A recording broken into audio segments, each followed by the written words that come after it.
Tuesday morning பிரேக்ஃபாஸ்ட்டுக்கு பச்சைப்பயிர் தோசை செய்யலாம் அப்படின்ட்டு சண்டே நைட்டே வந்துட்டு பச்சைப்பயிறு ஆகஸ்ட் மந்த்து க்ராசரிஸ் வாங்கும் போது இருந்தது. ஸோ அதை அப்படியே இருந்தது, கெட்டு போயிடும், பூச்சி வைக்கிற மாதிரி இருந்தது.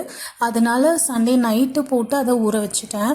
எப்போவுமே இந்த தோசை செய்யும் போது ஓவர் நைட் சோக் பண்ணிவிட்டு மறுநாள் எழுந்து மார்னிங்கோ இல்லை நைட்டோ நம்மளால் செய்ய முடியாது. ஏன்னா அப்படி செய்தோம் அப்படின்னா இதில் அந்த பச்சைப்பயிரோட வாசனை, அந்த டேஸ்ட் நல்லா இருக்க மாட்டேங்குது.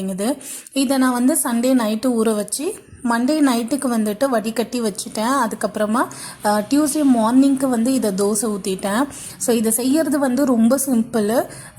இதில் ஒரு துண்டு இஞ்சி, 4 பல் பூண்டு போட்டு கொஞ்சமாக உப்பு சேர்த்துக்கோங்க. அது மட்டும்தான் நான் போட்டிருந்தேன். உங்களுக்கு காரம் வேணும் அப்படின்னா காஞ்ச மிளகா, அப்படி இல்லைன்னா பச்சை மிளகா சேர்த்து அரைச்சி செய்யுங்க. இது ரொம்ப டேஸ்ட்டாக இருக்கும். அதே மாதிரி இதில் ப்ரோட்டீன் ஜாஸ்தியாக இருக்குது. ஸோ டாக்டர்ஸ் எல்லாம் இப்போதைக்கு 3 வேளையில் ஏதாவது ஒரு வேளை, அப்படி இல்லைன்னா 3 வேளையுமே நம்மளை ப்ரோட்டீன் எடுத்துக்க சொல்கிறாங்க. ஏன்னா நம்மளோட போனுக்கு ரொம்ப அவசியமான ஒன்று ப்ரோட்டீன் இல்லை அப்படின்னா ரொம்ப சீக்கிரமே தேய்மானம் ஆகிடும். ஸோ இது எதுலலாம் இருக்குது அப்படின்னு பார்த்தீங்கன்னா, நம்மளோட பயிறு வகைகள், சுண்டல் வகைகள், டெய்லி ஏதாவது ஒரு சுண்டல், டெய்லி இல்லை அப்படின்னாலும் வாரத்தில் ஏதாவது ஒரு 3 நாள் நம்ம சுண்டல் எடுத்துக்க பார்க்கணும்.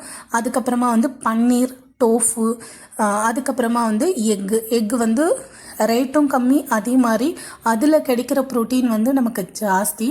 அதே மாதிரி அதில் ஒரு சிலவங்க சொல்லுவாங்க எல்லோவை அவாய்ட் பண்ணிக்கணும், எக் ஒயிட் மட்டும் எடுத்துக்கணும் அப்படின்ட்டு. அப்படிலாம் கிடையாது, ஃபுல்லாகவே எடுத்துக்கோங்க. ஸோ டாக்டர்ஸ் எல்லாம் இதுதான் சொல்கிறாங்க. ஸோ டெய்லி நம்மளோட ஃபுட்டில் ப்ரோட்டீன் இருக்க மாதிரியான ஃபுட்டை எடுத்துக்கணும்.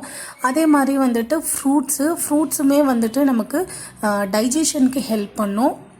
ஃபைபர் கண்டென்ட் இருக்கக்கூடிய காய்கறிகளையும் நம்ம ஜாஸ்தி எடுத்துக்கணும்.